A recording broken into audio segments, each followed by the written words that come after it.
You ready, Simon? Are you ready, Theodore? Alvin! Yes, it's time once again for the Link Online. And welcome once again to the program, the most popular program on RCI at this particular moment in time.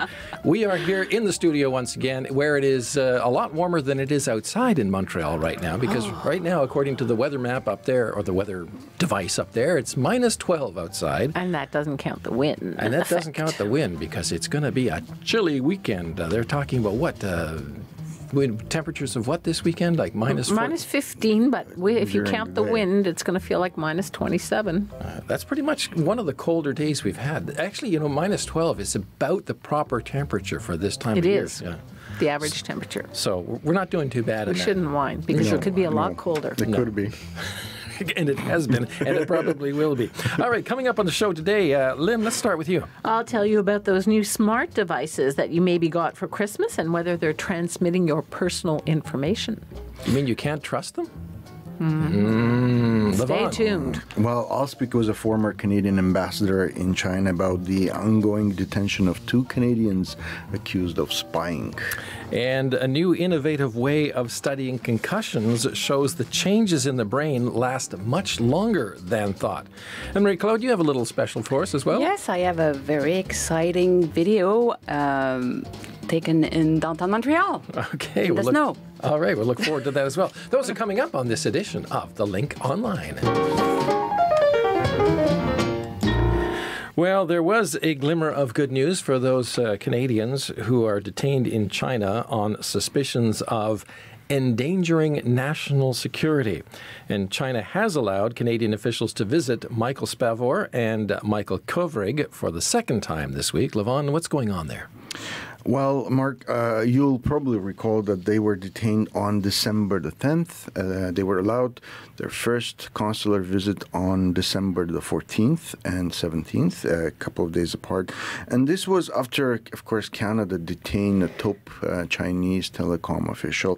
Meng Wanzhou was arrested in Vancouver on a U.S. request.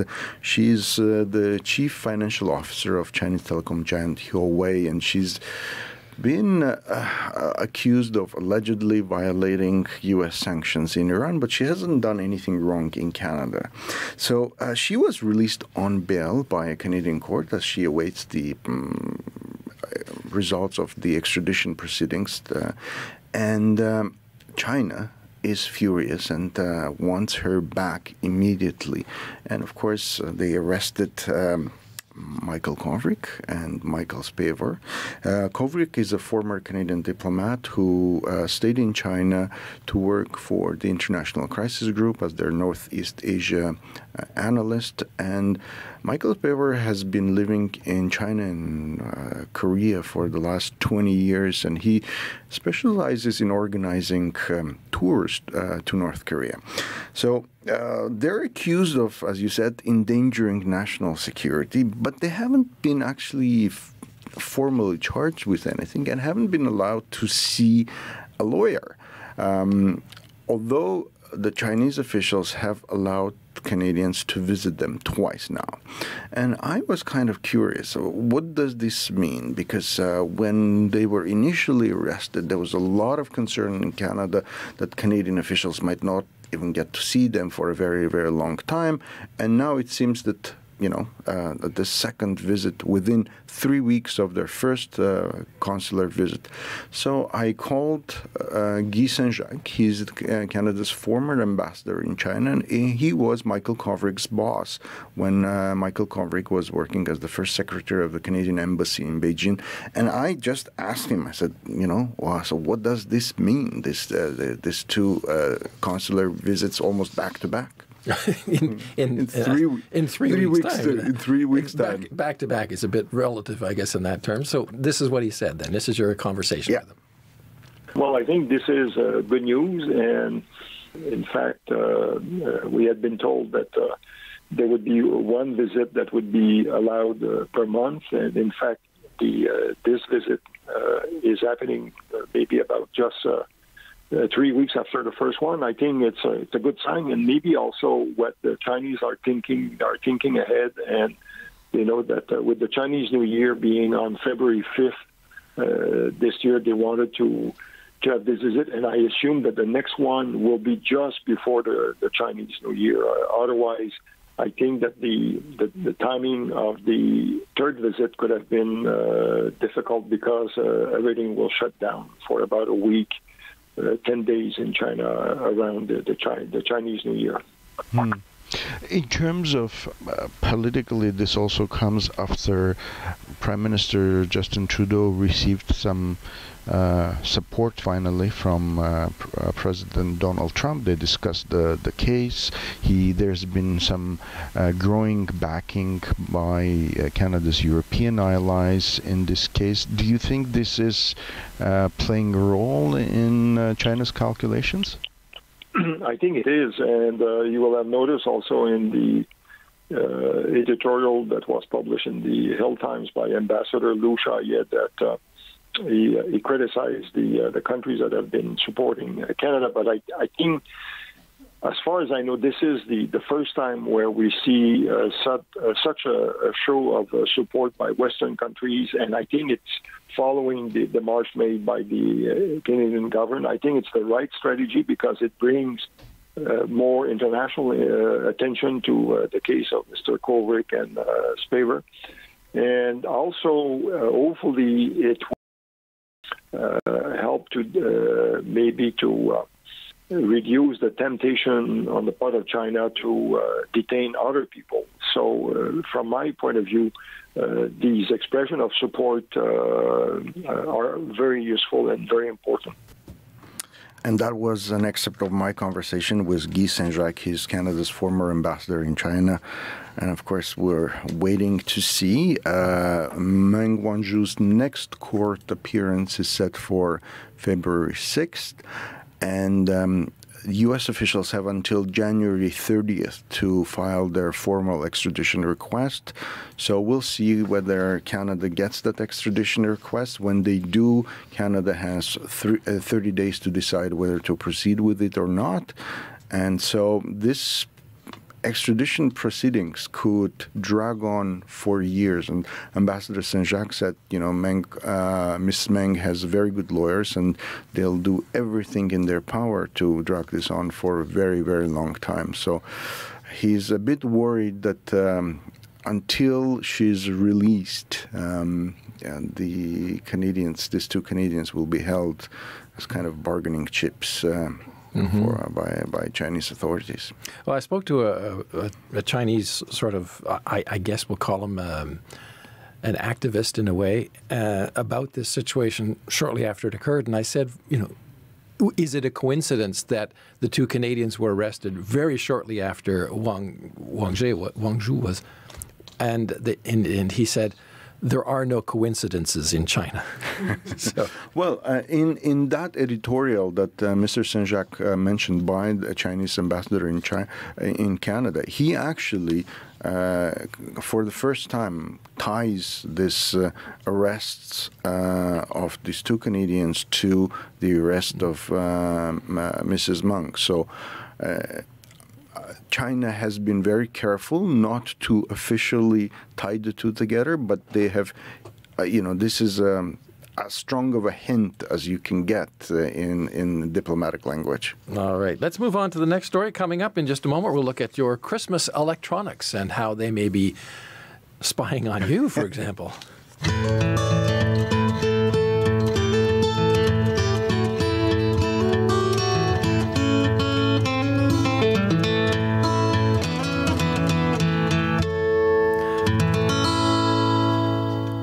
He caught me off guard there for a second. I thought he'd finished, but he came in with another flourish at the end. All right, well, you've got a lot of Christmas electronic gifts and things, and of course there are a lot of smart devices that are being put on the market now. It's kind of scary that you can't trust your smart refrigerator anymore. Then you've been looking into this whole time, this issue of smart devices and so on. Yes, and I spoke to one person who's very concerned about them. She is Catherine Tully, the Information and Privacy Commissioner for the province of Nova Scotia. She says we should all be concerned about personal information being collected and shared without our knowledge. Ms. Tully, what kinds of home devices are you concerned about? There's all sorts of home devices, and they all raise often similar issues. So things like smart speakers or fitness trackers, DNA testing, toys like Hello Barbie, and then all kinds of other even newer devices, things like smart mirrors and smart toilets of all things, or smart kettles, and even smart socks for children. What is it these devices can do that concerns you? Well, each of them collect different types of information, but what they all have in common is that they're collecting information about us, personal information about us. And whenever that happens, I'm concerned about protecting the privacy of Canadians. So my concern is both what the information disclosed is, where it's going, who's going to be shared with, how is it going to be used. Are there no controls over how this data is transmitted or used? Well, the control is that when you buy these devices, you need to read what the manufacturer says about them, because they will have privacy policies, and honestly, they can be quite challenging to read. But those policies will tell you, some better than others, how much information they're collecting, whether they're keeping it, how long are they keeping it, who are they sharing it with, and how are they using it. So as a consumer, you have a responsibility to make sure that you understand this. There are privacy laws in Canada that apply to companies. There's a federal law. So they're collecting information based on consent, and your consent in part is evidenced by the fact that you've bought the device. What should people who are concerned do? You know, the basic advice that I give to people is, number one, you have to read the privacy policy. What you want to do is, and I understand it can be a challenge, focus on who is owning the data and who are they sharing the information with. So, for example, if you were going to do a DNA testing, a lot of those companies will tell you, actually, we own your DNA. When you give us that sample, we're going to own it, and we're going to own it forever. You need to look for these sorts of things. That is a red flag. You need to make a decision based on that. The second thing you really have to do is you have to manage the security on the device that you buy. So the device, when it arrives and you pull it out of the box, it's going to have some default settings, such as default passwords, possibly a default username, and those are commonly known. So you need to take the time to understand the security and reset any kind of defaults so that people can't take advantage of the known defaults on those devices. And the third thing you need to really think about is, chances are any of these smart devices are connected to your Wi-Fi. So as you set it up, it's going to ask you for your Wi-Fi password. That means that the device now holds your Wi-Fi password. I'm going to guess that, like most people, you're using your Wi-Fi perhaps to bank. Perhaps you have some medical apps that you're now using that you're inputting personal health information. The security of your Wi-Fi is really at risk based on the weakest device you have connected to your whole network. So you have to make sure that you either encrypt your Wi-Fi or disable the Wi-Fi on these devices when you're not using them, to try to keep your Wi-Fi network more secure. Thank you very much for telling us about this. You're very welcome. Now, that was just part of the interview with Privacy Commissioner Catherine Tully. You can hear the rest of it on our website. Another thing she mentioned is that many Canadians, particularly younger ones, are not particularly worried about this collection and sharing of their personal data. They kind of take it for granted, take it as a fact of life, given their use of social media. But older adults are more worried. And now it's even got me thinking about, for example, my printer. Well, if you have a remote-controlled printer, it uses Wi-Fi. I know nothing about what's speaking to who and privacy. And does anybody actually read those privacy agreements? Have you ever read one? Well, there was a lawyer who I think they interviewed him on CBC or something, who said, these things are deliberately complicated. Deliberately complicated, deliberately obtuse. And of course, there's like dozens of pages of tiny print, and people go, oh, for heaven's sakes, you just say yes, Yes. So yes. In fact, I think the government of Quebec is concerned about this kind of thing, language with insurance companies. And they are actually made moves to force insurance companies to simplify the language. I'm not sure where they are in the process. But personally, I am not that computer literate, so I don't even know where to begin to change security settings, for example, on that printer. I confess that I do not use a lot of electronic devices specifically because I'm concerned about privacy. But I have an iPad And it's got Siri, right? So Siri can listen to everything you're saying and transmit everything you're saying. Siri, can I trust you? Silence, Yeah. silence, crickets, you know. Yeah. But, you know, I mean, they have, I mean, your smart toilet, I mean, what kind of information? I fear the kind of information your smart toilet can be collecting. Really? But, you know, I mean, people have home security cameras, right? Yep. And if you go on the net, you can find, you know, you can see people's homes all over the world. Yeah. Then they don't even realize that their home security cameras in their rooms, in their houses, inside the houses, are transmitting around it because people have hacked into them. Yeah, hacked in, and that's exactly it. People didn't reset the factory settings, and somebody who knows what are the, you know, it's usually like 1, 2, 3, 4, something like that, you know, can easily. How did you know my password? Did you hack?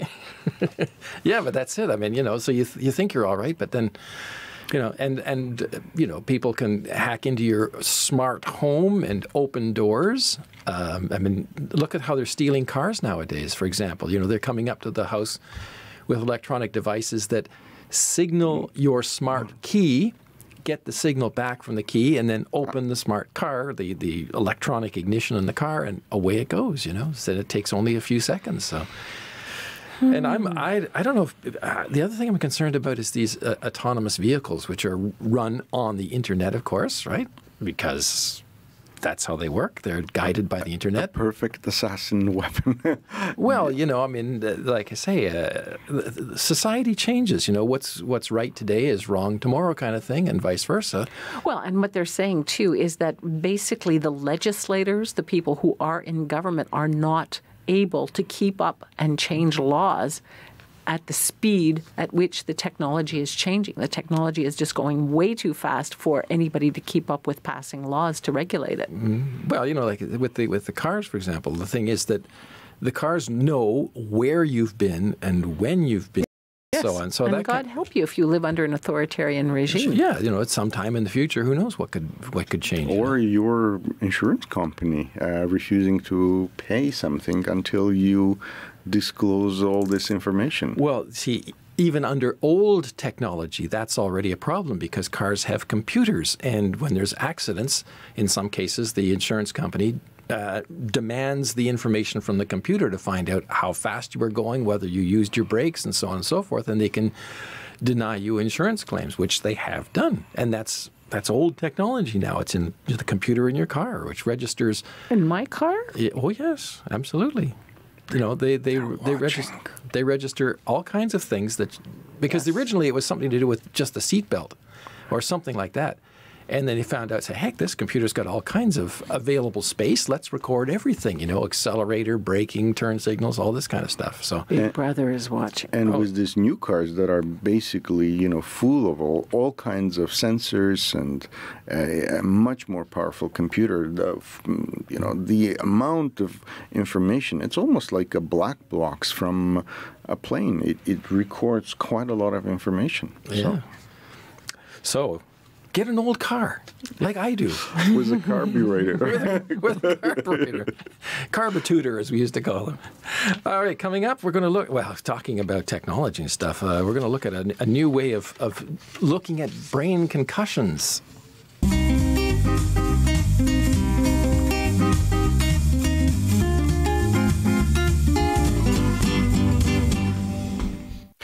And Chantal Saint-Sauveur, you're coming up with some great interstitial music there. That's really nice. So Chantal Saint-Sauveur, of course, our technician today.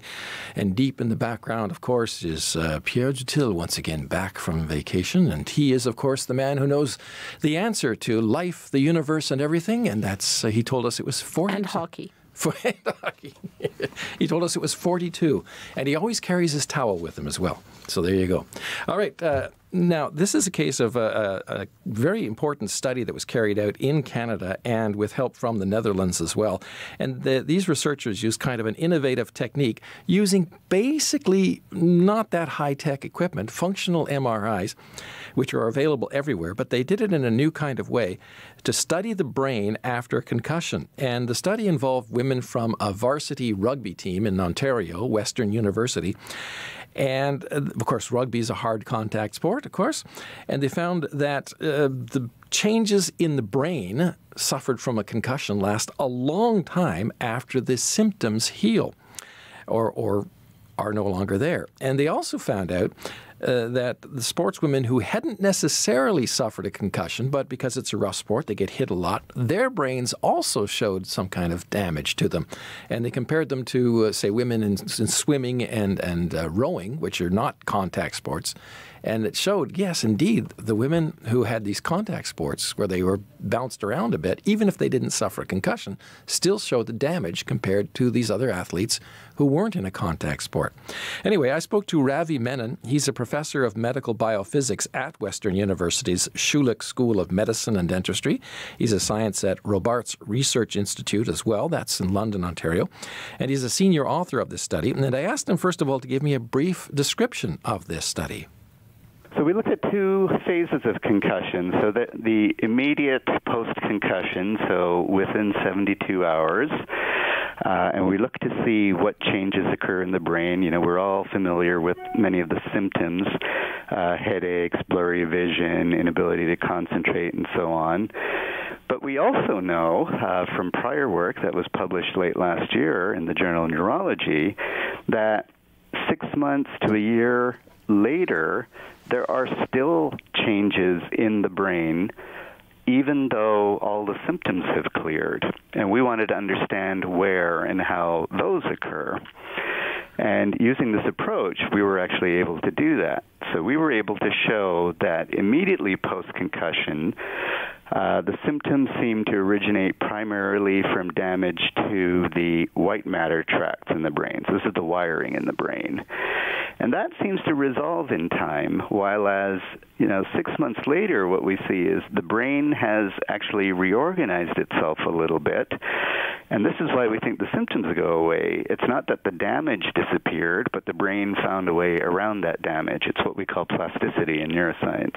When a concussion occurs, what happens to the brain exactly? Is it like a bruise?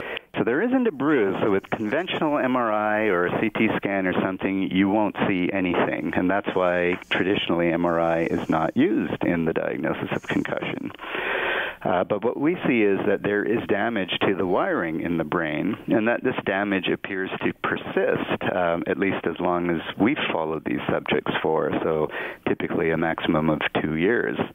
And what was maybe a little bit scary in some way was the fact that even in the women who did not have a concussion and who we did not study for concussion, who were part of our so-called control group, when we compare their brains to brains of swimmers and rowers, people who traditionally don't get concussions, we see changes in the brain that looks very much like concussion, just not as severe.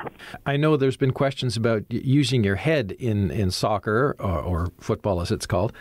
Heading the ball, even though there's not a concussion, I guess that what you're saying is even that does something to the brain. Yes, so we think that subconcussive hits certainly produce damage in the brain, or we should say changes in the brain. The changes that we see are changes that are consistent with damage to the white matter. But, most people don't have symptoms.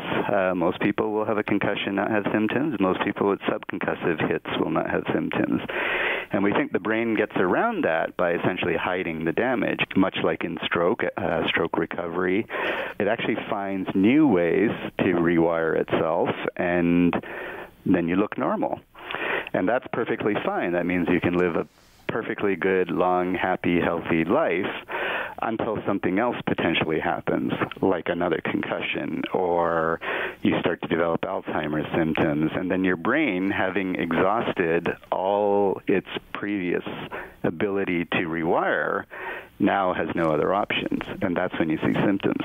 All right, that was an excerpt of my discussion with medical biophysics professor Ravi Menon of Western University in Ontario, and the full interview is in the highlights section. And one of the things I thought was interesting was just that last part where he said, when you get an injury like that, the brain tries other routes to get around it. And he says it seems like there may be, now this isn't a definite thing, but he says it's possible what happens is that in some people, after you've been hit a few times, the brain runs out of alternative routes.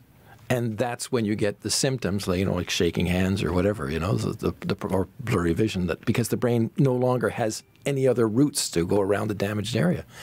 And he says, some people have maybe more routes than others. And so, some people can take several hits to the head and not show any problems, and other people not so many, and they start to show problems. Very, very interesting discussion. And that, of course, is in the highlights section of the website. I should know about these things because I used to race motorcycles. And yes, when you do contact sports. That was a contact sport.